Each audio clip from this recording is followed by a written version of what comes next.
Saya Anissa Nabila Marfi, BP 1910553010, jurusan Manajemen Fakultas Ekonomi Kampus 2 Unan Payakumbuh.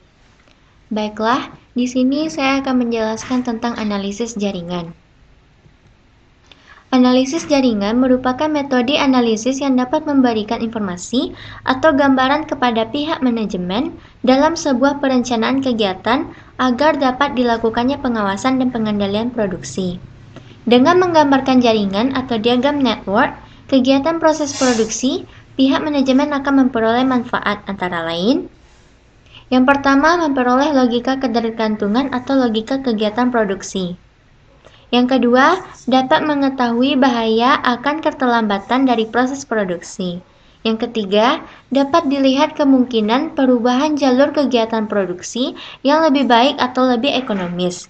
Yang keempat, dapat dipelajari kemungkinan percepatan dari salah satu atau beberapa jalur kegiatan. Yang kelima, dapat diketahui batas waktu penyelesaian keseluruhan proses produksi. Metode analisis jaringan ada dua. Yang pertama yaitu CPM atau Critical Path Method. Pada tahun 1950, ada DuPont Corporation mengembangkan metode ini pada waktu yang hampir bersamaan dengan berkembangnya metode PERT. Ada dua pendekatan untuk menggambarkan jaringan proyek, yaitu kegiatan pada titik atau Activity on Node atau AON. Yang kedua, kegiatan pada panah atau Activity on a Row atau AOA. Pada konvensi AON, titik menunjukkan kegiatan, sedangkan pada konvensi AOA, panah menunjukkan kegiatan. Critical path, yaitu kegiatan yang tidak bisa dilakukan di waktu tenggang, kegiatan yang harus dilakukan di waktu yang tepat. Ini adalah nama kegiatan atau simbolnya. IS yaitu Early Start atau untuk kegiatan awal selalu 0. IF yaitu Early Finish atau IS ditambah waktu kegiatan subtotik. LS yaitu Last Start atau waktu terakhir mulai. LF yaitu waktu terlahir selesai. Ini adalah activity duration-nya dan ini adalah activity name or simbolnya.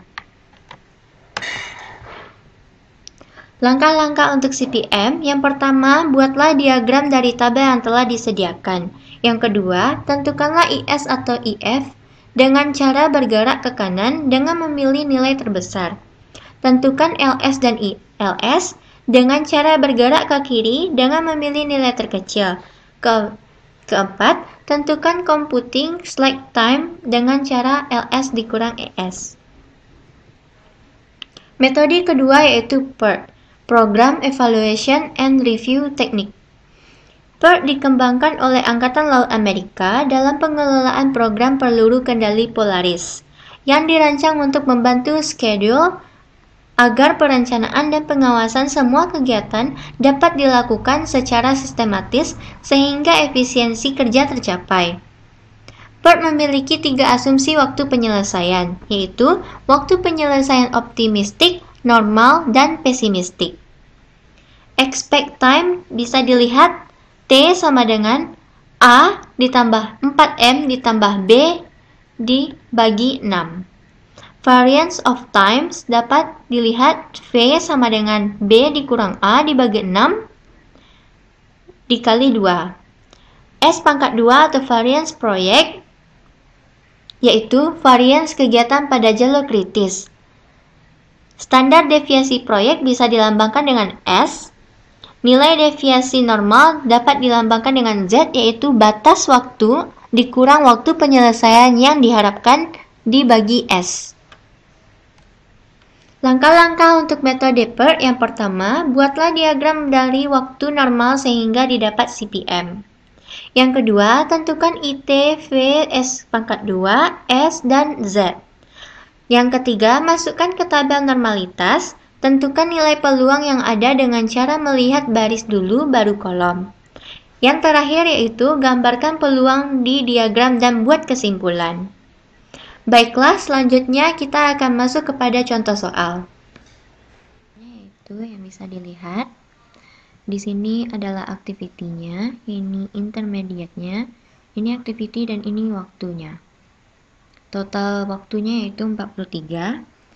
Langkah pertama yaitu tentukan diagram dari tabel yang telah disediakan. Kita di sini soalnya itu menentukan ES, EF, LS, LF, dan slack for each activity. Caranya yaitu, cara menentukan isian dari IS-nya, itu adalah kita lihat pada time-nya. Time-nya di sini 6 pada activity A, itu IS ditambah dengan activity A akan mendapatkan IF. Jadi di sini 0 ditambah 6 akan mendapatkan 6. Begitu juga dengan B, activity time di B yaitu 5. Dengan cara IS ditambah activity time mendapatkan IF, yaitu 5. Begitu seterusnya pada activity C, D, E, F, G, dan H. Lalu untuk selanjutnya untuk kita menentukan LS dan LF-nya yaitu dengan cara memilih nilai yang terbesar di sebelah kanannya yaitu 18 dengan syarat LS itu sama dengan IF. Artinya 18 di IF sama dengan 18 di LF.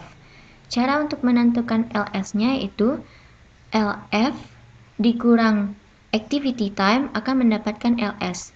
Di sini 18 dikurang 7 dapatlah 11. Dan untuk selanjutnya pada jalur D dan F yang bersangkutan dengan H, itu kita pilih nilai terkecil yang ada di sebelah kiri, yaitu 11.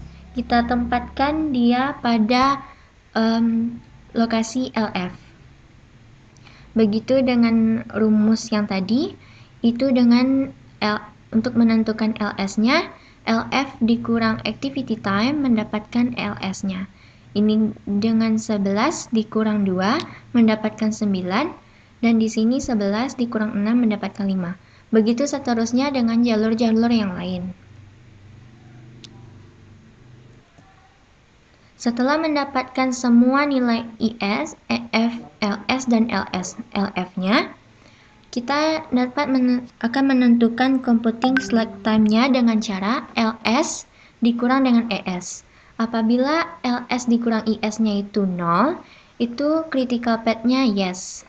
Atau kita bisa lihat juga dari lingkaran tadi, apabila IS dan LS-nya itu angkanya sama, maka itu critical path-nya yes. Dapat kita cari di sini, setelah dikurang-kurang, jadi critical path-nya yang kita dapat jalurnya yaitu ACG, BEG, BFH. Dapat kita lihat pada gambar, itu jalurnya dari star yaitu ACG, BEG, dan BFH. Begitulah langkah-langkah pada metode CPM. Oke, selanjutnya kita lihat contoh kedua. Dapat kita lihat di sini, ini adalah activity-nya, ini D-nya, dan ini intermediate prosesornya. Dengan soal yaitu tentukan konstruksi untuk network problem, tentukan the expect time and variance for each activity. Yang ketiga, tentukan IS, EF, LS, dan LF, dan slack for each activity. Yang keempat, tentukan critical path-nya. Yang kelima yaitu tentukan probability that the project will be finished in 70 days. Jadi penyelesaiannya yang pertama yaitu buatlah diagram dari waktu normal sehingga didapat CPM-nya. Sama dengan langkah-langkah CPM tadi untuk mendapatkan diagram-diagram ini. Lanjut kepada langkah berikutnya. Apabila sudah kita mendapatkan diagram-diagram tadi, kita akan menentukan EP atau expected time, dan yang kedua yaitu variance of times-nya. Expected time-nya ini didapat dari A ditambah 4M ditambah B dibagi 6.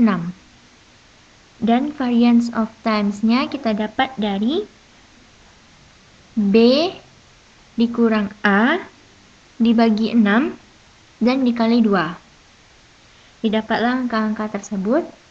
Lalu kita menentukan critical path-nya seperti yang dijelaskan di langkah-langkah CPM tadi. Kita menentukan critical path-nya dari kita lihat antara angka IS dengan LS-nya itu sama. Kalau sama berarti critical path-nya itu bernilai yes. Selanjutnya kita tentukan project variance-nya, itu dilambangkan dengan sigma atau variance kegiatan jalur kritis. Variance jalur kegiatan kritisnya itu yaitu critical path yang bernilai yes. Semua critical path yang bernilai yes pada variance of times-nya kita tambahkan, lalu didapat angka 12,45. Lalu selanjutnya kita tentukan project standard deviation atau yang dilambangkan dengan S, yaitu S sama dengan akar dari project variance. Akar dari project variance-nya kita dapatkan 12,45, jadi akar dari 12,45 didapat 3,528. Ini hari. Lalu selanjutnya kita tentukan standar deviasi.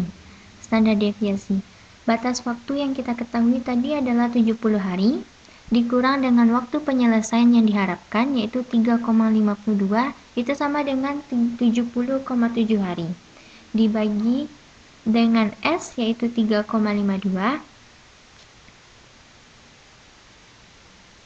didapatkan min 0,19 sama dengan 0,0753.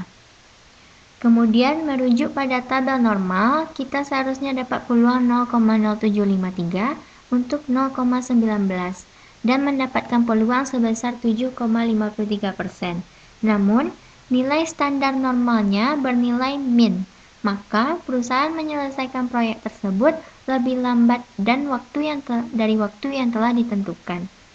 Dapat dilihat ini gambarnya. Di sini peluang yang 7%, ini 70 hari jaraknya, dan ini 70,7 hari. Ini standar deviasinya itu min 0,19. Dapat ditarik kesimpulan yaitu yang pertama, waktu penyelesaian proyek yang diharapkan yaitu 70,7 hari, ada 7,53% kemungkinan keterlambatan proyek untuk batas waktu 70 hari. Yang ketiga, 7 aktivitas yaitu A, D, F, H, J, K, L berada di jalur kritis. Sedangkan 5 aktivitas B, C, E, G, I memiliki waktu kendali dan tidak berada di jalur kritis. Yang terakhir yaitu jalur terperinci tersedia. Sekian contoh soal dengan metode PERT. Sekian yang dapat saya sampaikan, semoga bermanfaat. Assalamualaikum warahmatullahi wabarakatuh.